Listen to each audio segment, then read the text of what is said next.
Welcome to our Module 4 video lecture or tutorial. We're actually going to do a bit of a review today, some of the subjects that we didn't touch on very much from the first three modules, as well as a few new ones from Module 4. Bear with me, we're going to use the same format as we used last week. I think that went pretty well. I didn't get any feedback to the contrary. Just using my spreadsheet calculators that I have gone ahead and built to show some of these tools. So the first one we're going to do is a bit of basic physics review. A neutron passes 2 points 2.5 meters apart in 1.0 microseconds. Calculate the neutron's kinetic energy in units of both joules, ergs, and electron volts. This is pretty basic, but we've got the formula for kinetic energy: mass times velocity squared. Your mass has to be in kilograms and your velocity needs to be in meters per second. That's going to give you a units of joules, which is equal to a kilogram meter per second squared. Sorry, kilogram meter squared per second squared. That's equivalent to 1 joule. So the units are important. And again, I've got the mass of a neutron. Given here is 1.008665 atomic mass units. We're going to multiply that by Avogadro's number to give us the mass of 1.68 times 10 to the minus 24 grams. But again, we need that in kilograms, so I've multiplied it by, or correction, divided by 3,000 to get 1.68 times 10 to the minus 27 kilograms. Velocity, we have 2.5 meters divided by 1 microsecond. I didn't build a calculator for that one, but I can do it in my head. It's going to be 2.5 million meters per second. Remember, 1 microsecond is a millionth of a second.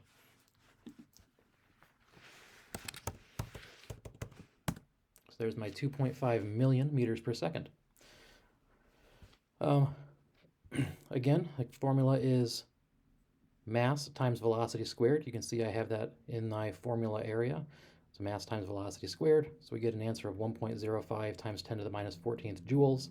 However, it's asking for a variety of outputs. So I've gone ahead and used this unit conversion calculator. Handy rule of thumb, 1 joule is equal to 10 to the 7th ergs. Another conversion factor, 1 joule is equal to 6.24 times 10 to the 18th electron volts, or 9.49 times 10 to the minus 4th British thermal units.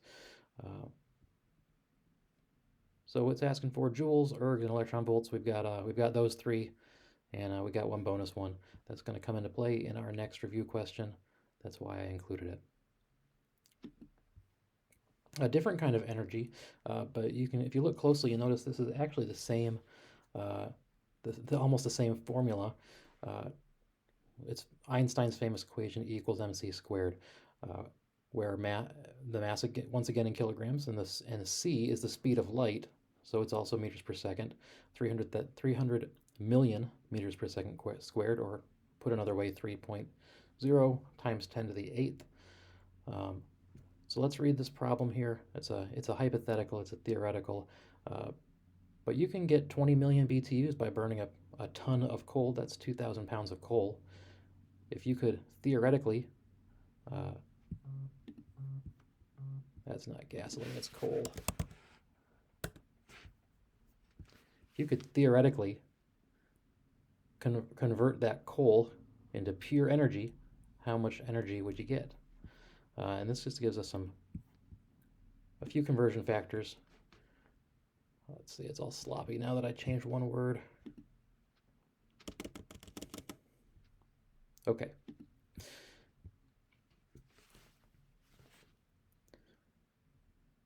So first things first, we need units in kilograms for the E equals mc squared equation. That's going to give us an answer of energy in joules.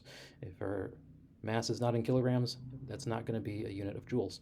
So we're going to convert 2,000 pounds to kilograms. A kilogram is equal to 2.2 pounds approximately. So 2,000 pounds, that's a ton. Gives us 4,400 kilograms, which we have over here, 4,400 kilograms times the speed of light squared. Again, you can see the squared in the formula. 3.96 times 10 to the 20th joules, but the question is asking for BTUs, so we're going to use the same conversion factor we talked about a minute ago And our answer is 3.76 times 10 to the 17th BTUs. That's a lot of British thermal units if you could convert a whole entire ton of coal into pure energy. Keep in mind, even in nuclear fission, we don't convert the entire mass of our fuel into energy. It's only a small bit as the uranium atom splits into two fission product daughters, and the mass that's missing from those two is converted to energy. Again, it's just kind of a fun hypothetical question highlighting Einstein's formula.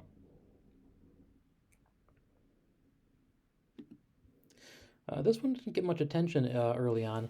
We're talking about electron density, touching on density thickness. This was in chapter 2, I think, so week 1 material. But we're going to calculate and compare the electron densities of a piece of aluminum 5 centimeters thick and a piece of copper of the same density thickness. This is going to rely on looking up some information. You can use any of the charts of the nuclides or periodic tables that you have access to. I happen to get my information from Wikipedia. They're both right here for you to see. So the relevant facts that we're going to need are the density of the metal, the atomic number, and the molar mass, which is the same as the atomic weight, only multiplied. It's in units of grams instead of atomic mass units. So we looked those up for aluminum. You can see they're all right here. 26.982 grams is the molar mass. The atomic number is 13. That means it has 13 protons. And the density is 2.699 grams per cubic centimeter. Copper, we have a density of 8.935 grams per cubic centimeter. Atomic mass, atomic number of 29. It's got 29 protons, and its molar mass 63.546 grams. We need that information later on in the problem. So we're going to figure out the density thickness right now. The problem told us we have 5 centimeters, so I put the 5 centimeters right here. That's giving us a density thickness, which is density times thickness, and it's in units of grams per centimeter squared.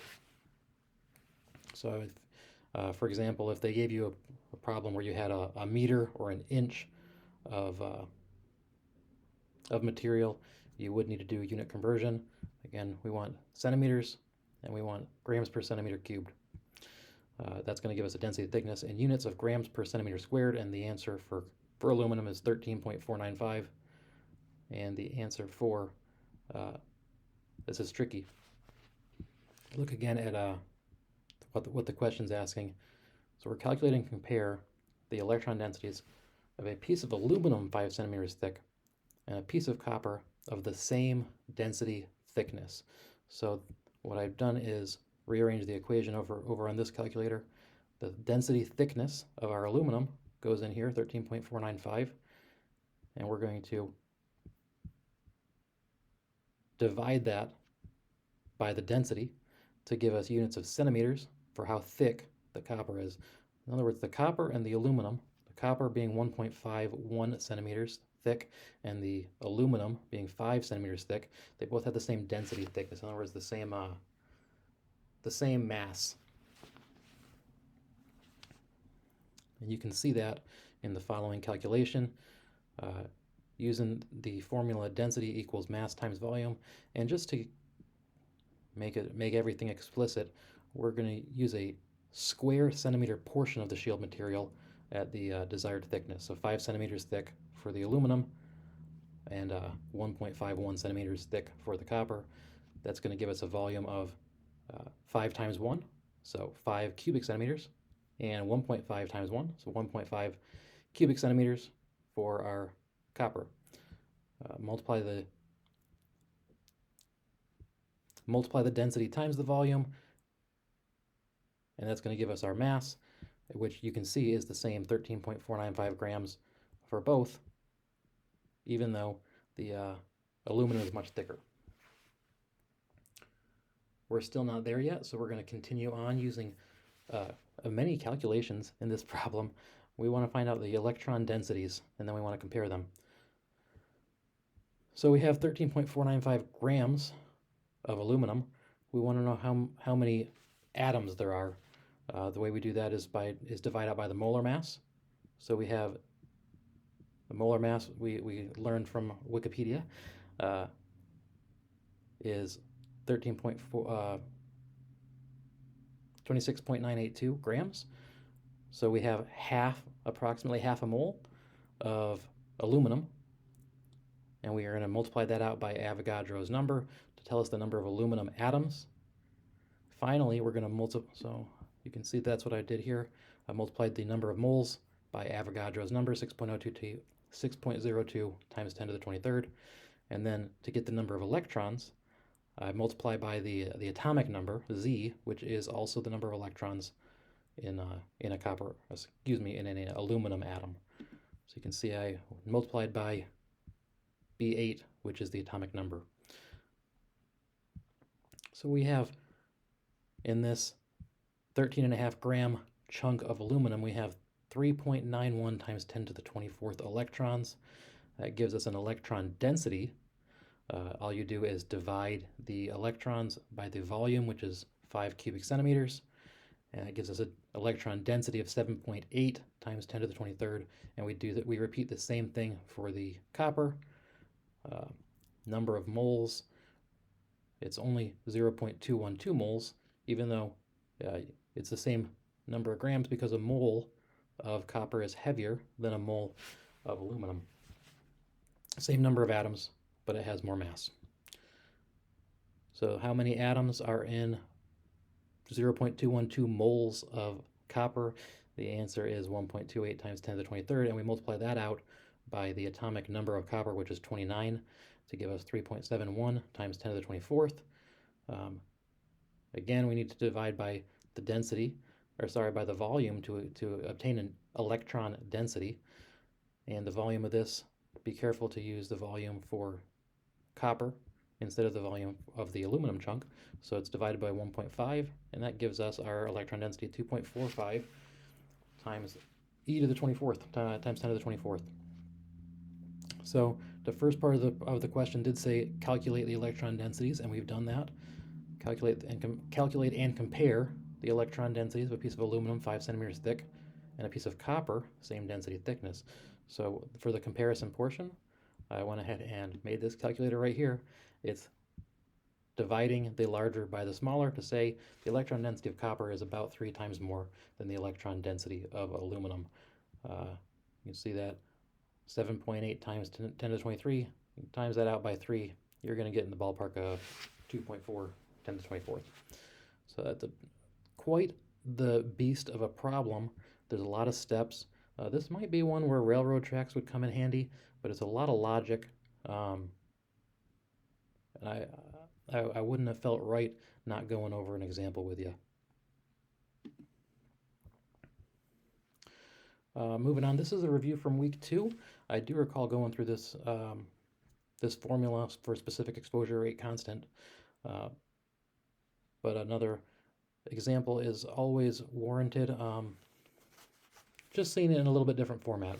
So we're going to use our specific exposure rate constant to estimate the gamma dose rate at 30 centimeters from a 1.3 kilobecquerel of cobalt-60 point source. So there's our formula. Again, that's the gamma equals 0.5 E, the specific exposure rate constant, in units of Rankine meters squared per hour Curie, and the energy has to be in mega electron volts. You can see that Appendix A1 of our textbook is where we can get decay information for cobalt-60. I got a screenshot of the relevant portion here. You can see cobalt-60 decays into a gamma. Looks like 99.8% of the time it's going to give you a 1.17 mega electron volt gamma, and 100% of the time it'll give you 1.33. So I called 99.8 close enough to 100%, and I say we're going to get both of those gammas each time. 1.33 plus 1.17, that's 2.5. So 2.5 mega electron volts I'll put in my calculator here as energy, and that gives us a capital gamma of 1.25 Rankine meter squared per hour Curie. Let's see.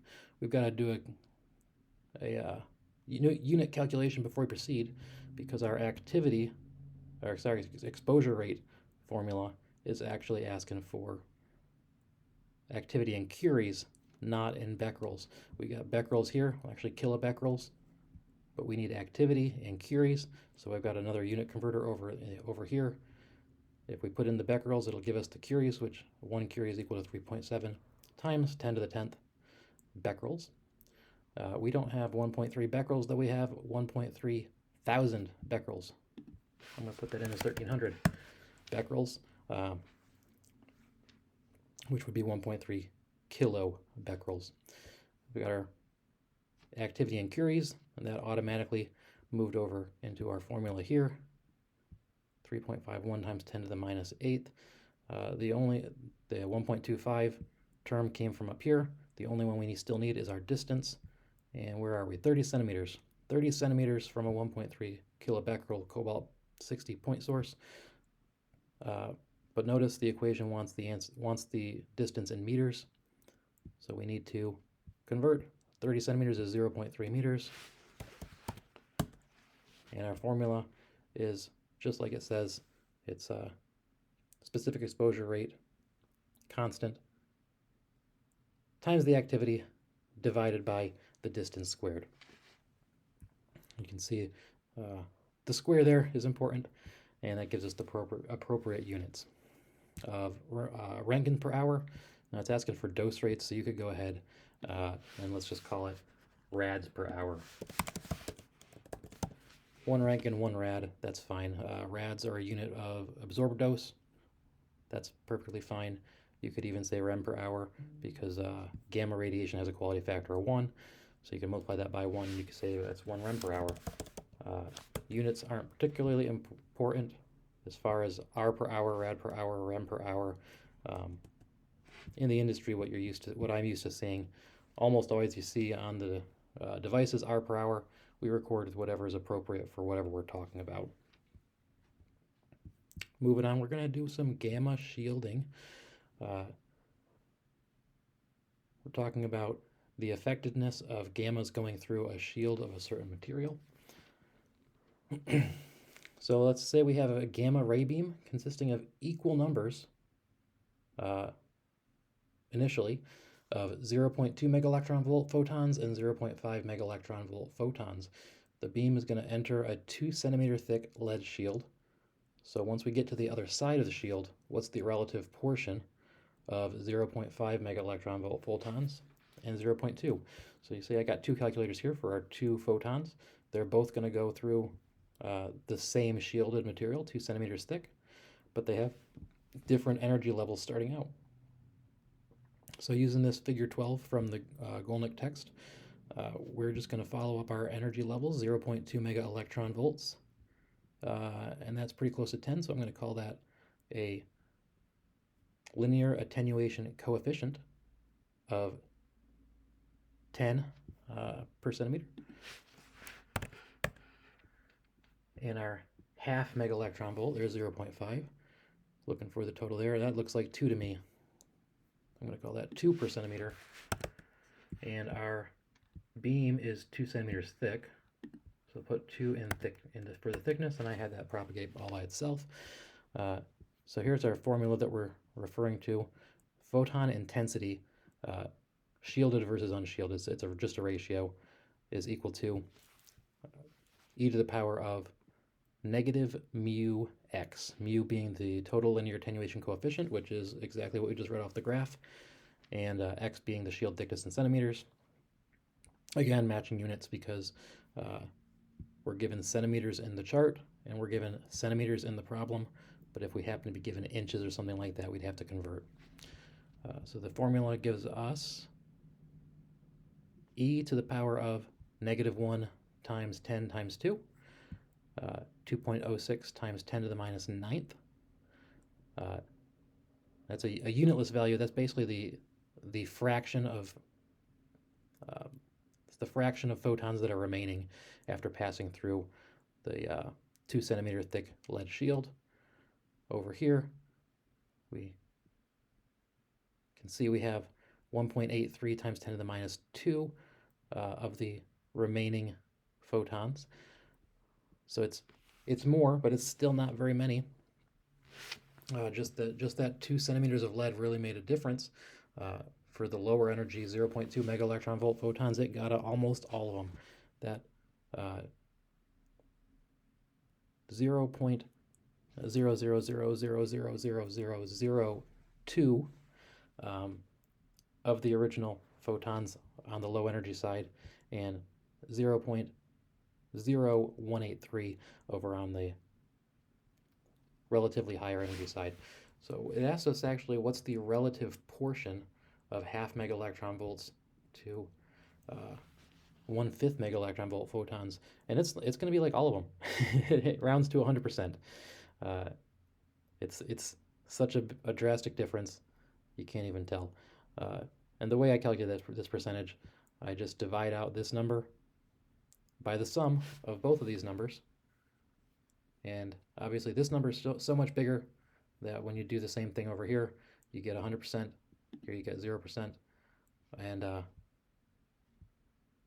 holy cow, you can compare them this way as well. Relative portion, there will be, I forgot to put commas in here, 8.8 million, and that's not the right units.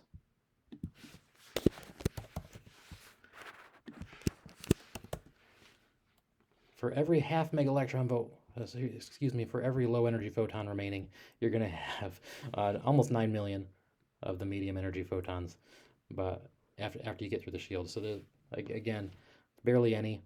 You can express your answer this way. You can express your answer this way if you ever see a question like this.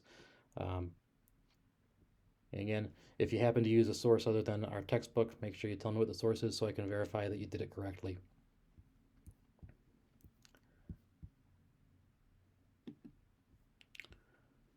Okay, we're going to do a wavelength problem. Say a particular positive ion is neutralized by capturing a half electron volt electron, so an electron with that much energy. What is the wavelength of the emitted radiation in units of nanometers, assuming an ionization potential of 3.5 electron volts? So just to give us a little point of reference, what this is describing, ionization potential is the amount of energy required for an electron to drop down from its outermost shell. So what happens is the nucleus absorbs this half electron volt, and once that happens, it causes it creates a hole where the outer shell electron needs to fill. So the energy emitted is actually going to be the sum of this 0.5 and this 3.5 energy that's released from those two things happening all together. So I'm going to call it 3.5 plus 0.5. We'll call that 4 electron volts. And we're converting it to joules first. You'll see the reason we're doing that is for our wave equation. E equals hc over lambda. Lambda is the symbol for wavelength in this case. It needs to be in meters for the purpose of this equation. The speed of light, once again, 3.0 times 10 to the 8th meters per second, not squared in this equation, and then multiplied by h, which is Planck's constant. That's 6.6 times 10 to the minus 34th. In the units of joule seconds. That's not joules per second, it's joule seconds. Let's fix that. So you can see I converted my electron volts to joules, 6.4 times 10 to the minus 19th, using the same conversion factor we've been talking about previously in the video. So there's our energy in joules. Speed of light, again, doesn't need to be squared in this equation. And Planck's constant, we're multiplying, we're rearranging it. So we're calculating the wavelength, which means we're doing hc divided by E. You can see that on here. Speed of light times Planck's constant divided by energy gives you a wavelength of 3.1 times 10 to the minus 7th meters. But once again, they're asking for it in nanometers. A nanometer being 0.11 billionth of a meter.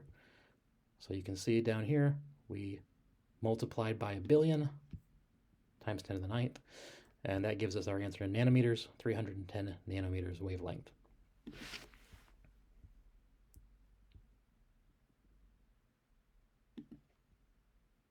We're going to move on. Saturation current. So we have an air-filled ionization chamber, 1 liter. It's maintained at standard temperature and pressure. Let's say we have an exposure rate in Röntgens. We want to find out the saturation current is 3.2 times 10 to the minus 12th amps, and the density of air at standard temperature and pressure is given to us for the purpose of knowledge as 1.29 times 10 to the minus 6th kilograms per cubic centimeter. So what are we doing? This is a good example where railroad tracks could come into play. So just some reminders over here. 1 amp is the same thing as 1 coulomb per second, so we're just going to express the current that way as coulombs per second for the purpose of railroad tracking.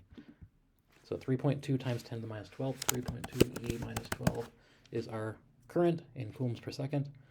Our mass we need to solve for still, but we have 1 liter, which happens to be 1,000 cubic centimeters. You can see I wrote that up for us over here. 1 liter is 1,000 cubic centimeters. You can write that as cc's or centimeters cubed, or like I did over there, cubic centimeters. Density was given to us in the previous problem, so we have 1.29 times 10 to the minus 3rd kilograms. Put that mass in our formula. We want Röntgens per hour, so we need 3,600 seconds per hour in our railroad tracks again. Conversion factor of 1 Röntgen is equal to 2.58 times 10 to the minus 4th. I wish I was showing you this with railroad tracks instead of on Excel. It doesn't work as well as a visual. In fact, I think I might have shared a PDF of a similar problem to this yesterday. But here's going to be our exposure rate. You can see that I multiplied lines 9 and 11, which are the current and the time, and I divided that by the mass and our conversion factor. So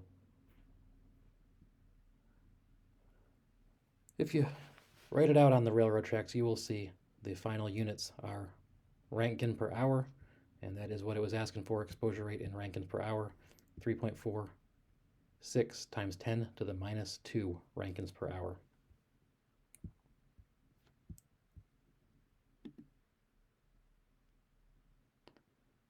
Let's see, this is another review question.